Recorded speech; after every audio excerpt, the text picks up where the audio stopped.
اللہ الرحمن الرحیم قل ان کان آباؤکم وابناؤکم واخوانکم وازواجکم وعشیرتکم واموال اقترفتموها وتجارت تخشون کسادها ومساکن ترضونها احب الیکم من اللہ ورسولہ وجہاد فی سبیلہ فتربصوا حتی یأتی اللہ بأمرہ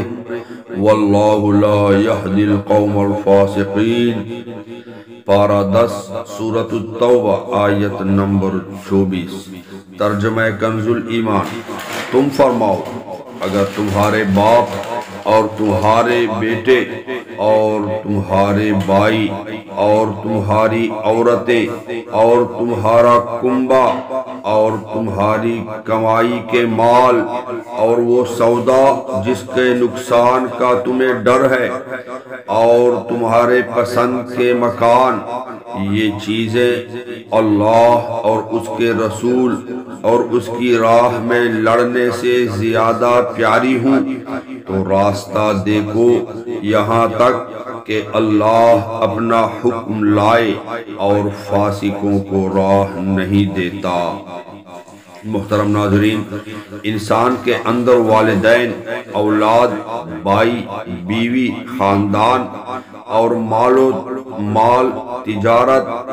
اور مکان، ان سب چیزوں سے محبت فطری چیز ہے، لیکن رب تعالی اپنے بندوں کو آگاہ فرماتا ہے کہ اگر تمہارے اندر ان سب چیزوں کی محبت میری اور میرے محبوب صلی اللہ تعالی علیہ وآلہ وسلم کی محبت سے بڑھ جائے تو تم گویا خطرہ کی حد میں داخل ہو چکے ہو اور بہت جلد تم کو میرا غضب و عذاب اپنی لپیٹ میں لے لے گا۔ اس سے پتہ چلتا ہے کہ ایک مومن کے لیے رسول اللہ عز و جل و صلی اللہ علیہ وآلہ وسلم سے محبت نہ صرف یہ کہ فرض ہے بلکہ سب قریبی رشتہ داروں اور سب سے قیمتی متاع پر مقدم ہے۔ خود رسول اللہ صلی اللہ تعالی علیہ وآلہ وسلم ارشاد فرماتے ہیں لا یؤمن احدکم حتی اکون احب الیہ من والدہ وولدہ والناس اجمعین، یعنی تم میں کا کوئی اس وقت تک مومن نہیں ہو سکتا جب تک کہ میں اس کے نزدیک اس کے والد،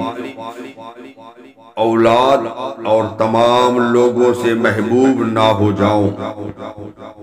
ایک روز حضرت عمر رضی اللہ تعالی عنہ نے رسول اللہ صلی اللہ تعالی علیہ وآلہ وسلم سے عرض کیا یا رسول اللہ عز و جل و صلی اللہ تعالی علیہ وآلہ وسلم،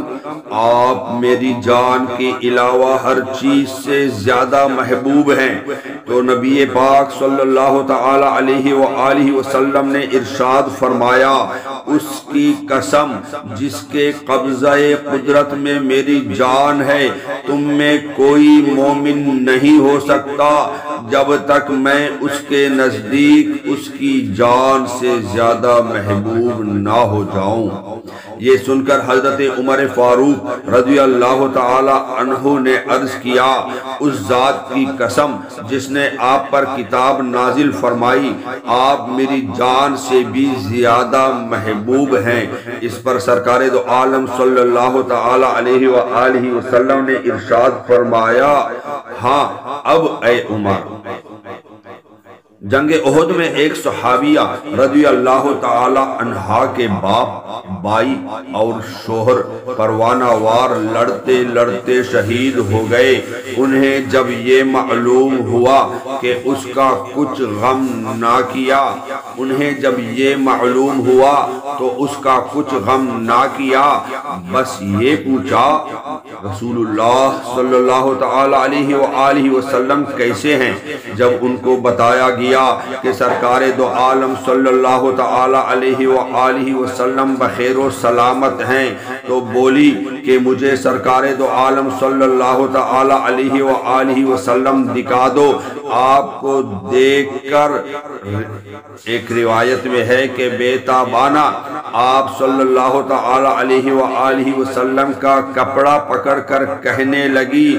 کل مصیبت بعدک جلل،